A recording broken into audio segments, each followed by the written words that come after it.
एक एक अंग शरीर नहीं है, एक एक अंग के बिना शरीर नहीं है। इन संपूर्ण अंग को मिला दो, उसका नाम शरीर है। पर जिस अंग की जहां आवश्यकता होगी वहां आपको शरीर कहोगे तो अंगुली भी शरीर है, नाक भी शरीर है, आंख भी शरीर है, तो कितने शरीर हो गए? एक पुरुष के कितने शरीर हो सकते हैं? शरीर तो एक ही होगा ना। तो पेट शरीर है कि पीठ शरीर है कि भुजाएं शरीर है कि जंघाएं शरीर है कि पैर शरीर है कि घुटने शरीर है? शरीर क्या वस्तु है? ये सब कुछ शरीर में है, इनके बिना शरीर नहीं होता है। बराबर। बौद्धिक विषय क्या कह रहा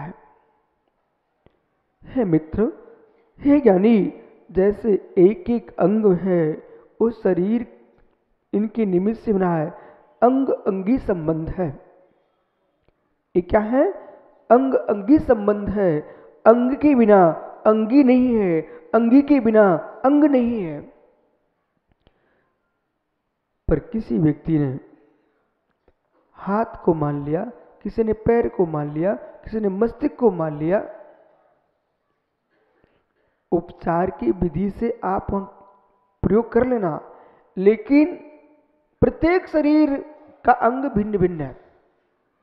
इसी प्रकार से नयो प्रमाण, क्या बोल रहे हैं? नयो प्रमाण। जो नय है वह एक एक नय अपनी अपनी बात को कहता है, इसलिए भिन्न भिन्न है। परंतु सारे नयों का समझाने वाला कोई है, उसका नाम प्रमाणिक ज्ञान, सम्यक ज्ञान। यहां क्या किया लोगों ने? एक अंग को देखा, वही कहना प्रारंभ किया, क्योंकि शास्त्रवाद और दार्शनिक दृष्टि प्रारंभ कर रहे हैं आप। 4 भंगों पर व्याख्या करना आपको। माताओं, एक हाथी था।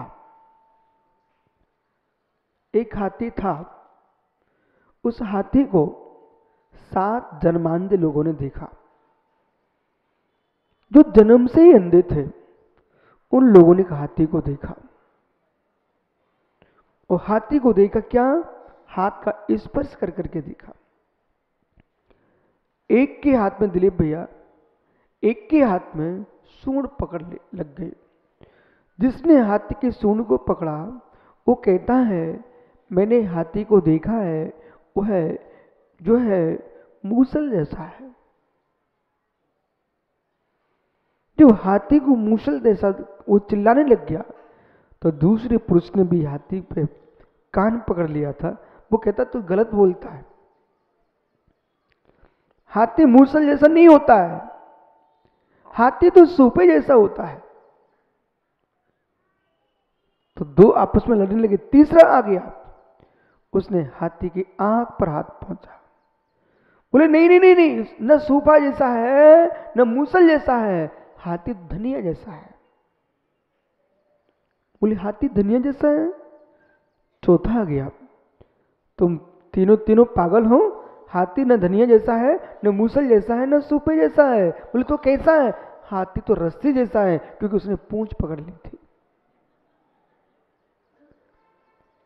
5वां पुरुष आया, उसने क्या किया?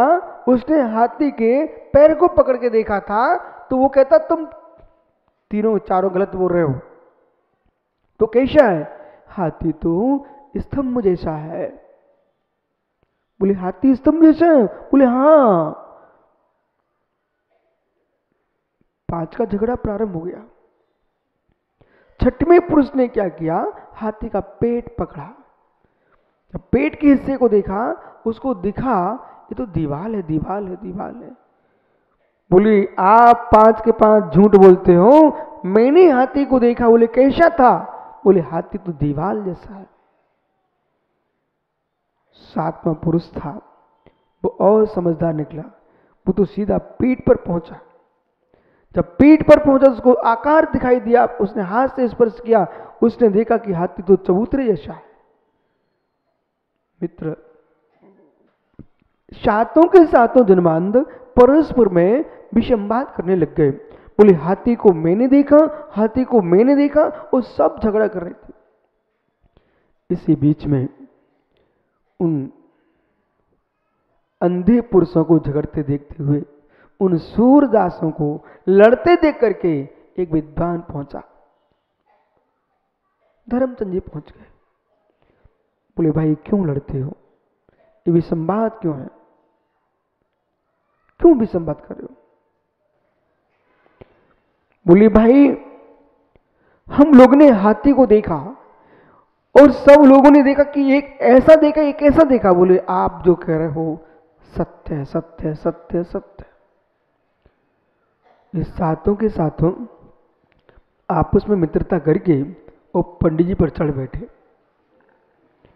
बोले जब ये सत्य, ये सत्य, ये कैसे हो सकता है? हाथी तो एक ही होगा ना। अब विषय समझना आप लोग, आप सब आंखों वाले हो ना। जिन जिन ने हाथी देखा था वे सब सही बोल रहे थे कि नहीं? जिन्होंने हाथी देखा, अंधों ने हाथ का स्पर्श करके, वो सही बोल रहे थे कि नहीं? क्या मित्र सही बोल रहे थे? क्या सूपे जैसा होता है? क्या चबूतरे जैसा होता है? क्या सही ही बोल रहे थे कि झूठ ही बोल रहे थे? क्योंकि वो एक भी पुरुष ये नहीं कह रहा था कि सूंड की अपेक्षा से ये हाथी मूसल जैसा, ये नहीं बोल रहे थे। वो तो सूंड को सर्वांग हाथी बोल रहे थे। यदि सूंड की अपेक्षा से हाथी को मूसल जैसा बोलते तो उसकी सूंड एक अंग था, हाथी नहीं था। इसलिए सारे सातों के सातों गलत बोल रहे थे। पर सातों के सातों गलत बोल रहे थे, पर हाथी तो देखा ना उन्होंने। बस यहीं से दर्शन प्रारंभ होते हैं, यहीं से दर्शन प्रारंभ होते हैं। जो केवल आंख से अंधे लोग हैं, जो आगम ज्ञान के अंधे लोग हैं, ऐसे लोगों ने तत्व को देखना प्रारंभ किया और उन्होंने मूसल कहना प्रारंभ कर दिया, किसी ने स्तंभ कहना प्रारंभ कर दिया, किसी ने मित्र धनिया कहना प्रारंभ कर दिया। लेकिन वे अपनी दृष्टि से ठीक ठीक बोल रहे थे, परंतु फिर भी गलत था।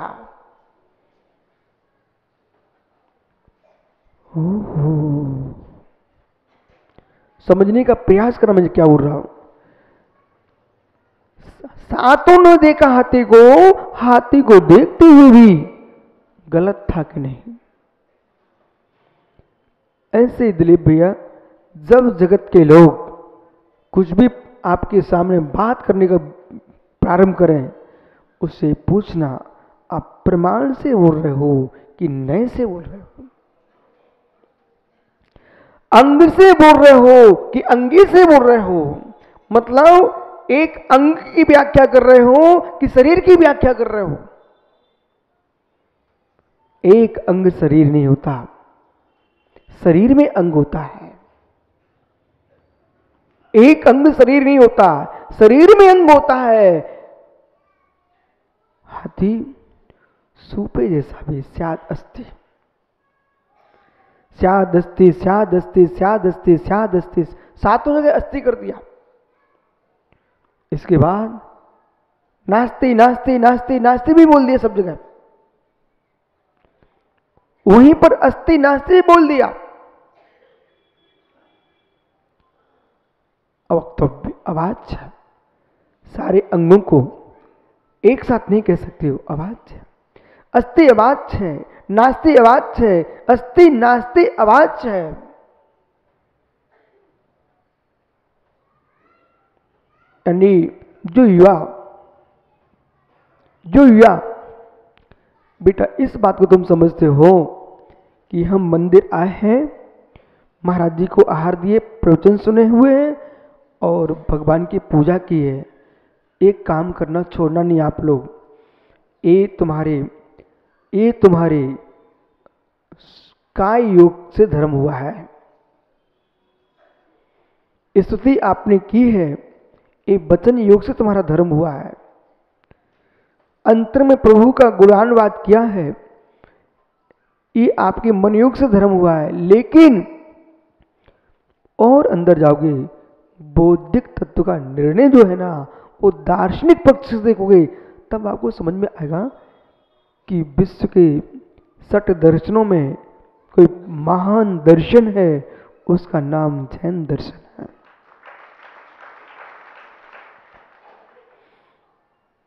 और जैन दर्शन किस प्रकार से वस्तु व्यवस्था को कह रहा है, लोगों ने एक एक अंग पकड़ के भाग दिया।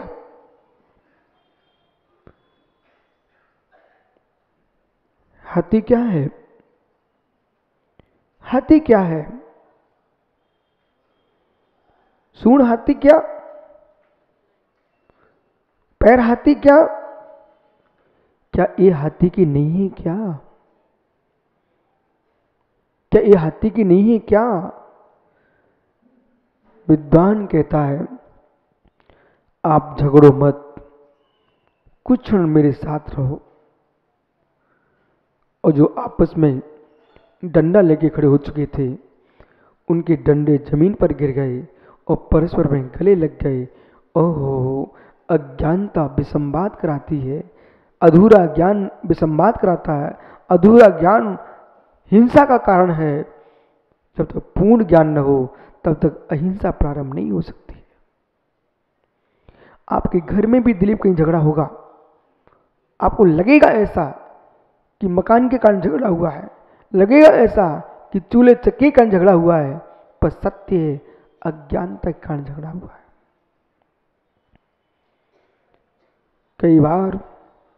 कई बार मां हर विषय को खुलासा आप घर में नहीं कर सकते हो। कुछ ना कुछ विषय तुम्हारा दबा रह जाता है, उसका परिणाम तुमको भोगना पड़ता है। समझाता हूं। माना कि आपने घर में 56 प्रकार का भोजन बनाया और धर्मचंद शास्त्री को भोजन को बुलाया।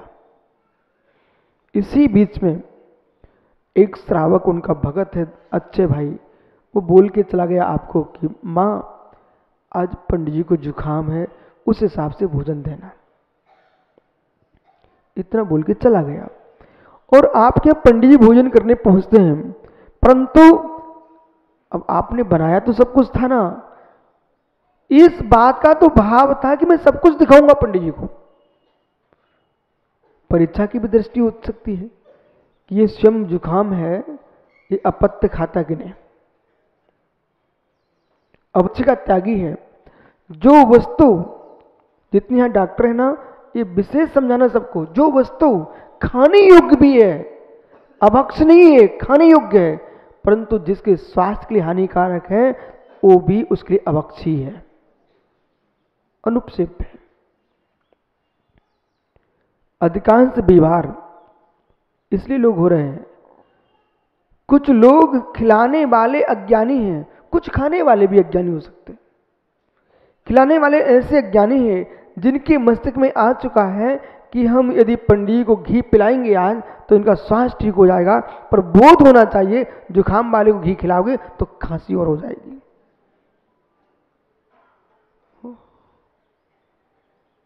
वो अनुपसेव अभक्ष बना के खिला रहा है। अब मां न्याय और दर्शन पर आना है।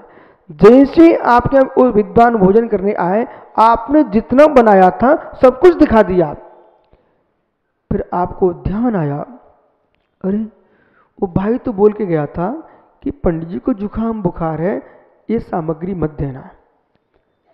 अब यहां विषय पकड़ना, आप दिखा तो सब दी थी पर दी नहीं थी। खाने वाले के भाव बिगड़ गए। वो ऐसा आपने 4 दिन किया तो 4 दिन में तुम्हारे घर का वातावरण परिवर्तित हो गया। एक दिन उस सहन कर गया, दूसरे दिन सहन कर गया, तीसरे दिन कुछ गर्म हुआ, चौथे दिन आवाज मुख से फूट पड़ी। ये क्या है? कि सब कुछ बना होता है, परंतु मुझे कुछ दिया जाता है और दूसरे को कुछ दिया जाता है, झगड़ा प्रारंभ हो गया। हे मां, नए प्रमाण का ध्यान होता, भले घूंघट पड़ा हो, घूंघट पड़ा हो तुम्हारे, भले ससुर से बात नहीं करती हो, अंदर अंदर इनडायरेक्ट किसी के माध्यम से ऐसे शब्द का प्रयोग कर ही देना चाहिए। अरे भाई ललित भैया, दूध तो रखा था दादा के लिए, पर मक्खी गिर गई उसमें, तो दादा की बुद्धि ठीक होगी ना, वो ठंडा हो जाएगा, क्योंकि बहू दूध तो रखी थी, उसे मक्खी गिर गई इसलिए उसने मुझे नहीं दिया। और आपने मोल लेकर के दूध को अलग हटा दिया, तो उसके मन में भाव आएगा, ओहो आज से मेरे घर में बहू के आते ही बेटे पर ध्यान चला गया और मैं घर का स्वामी अब नौकर बन चुका। विसंवाद प्रारंभ हो गया। समझ में आ रहा है? तो बहुत सारा विषय आप बोल नहीं पाते हो, छूटा रह जाता है, और छूटा रहने के कारण विसंवाद हो जाता है। ये सात नए यही कह रहे हैं, नैयम संग्रह विभाग शब्द समरूढ़ एवं भूत। ये जो नए हैं, ये सारे नए जो हैं अपने आप में कथन कर रहे हैं कि किस काल में किस प्रकार की आपको बात कहना है, इसका निर्णय तुम्हारे मस्तिष्क में होना चाहिए। तो नाना दर्शनों ने क्या किया, उन्होंने देखा कि पीठ देख ली, पीठ देख ली, हाथी चबूतरे जैसा है।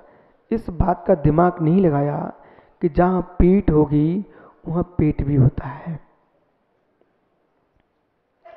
जहां पीठ होगी वहां पेट भी होता है। और एक ही पुरुष को, भैया ध्यान रखना, एक ही पुरुष को लोगों ने अंग अंग में पूजना प्रारंभ कर दिया। कोई उनके हाथ को पूज रहा है, कोई उनके मस्तिष्क को पूज रहा है, कोई उनके पैर को पूज रहा है, तो कोई मित्र उनके वाहन को पूज रहा है, कोई विमान को पूज रहा है, परंतु जो पूज्य था उसे जाना ही नहीं।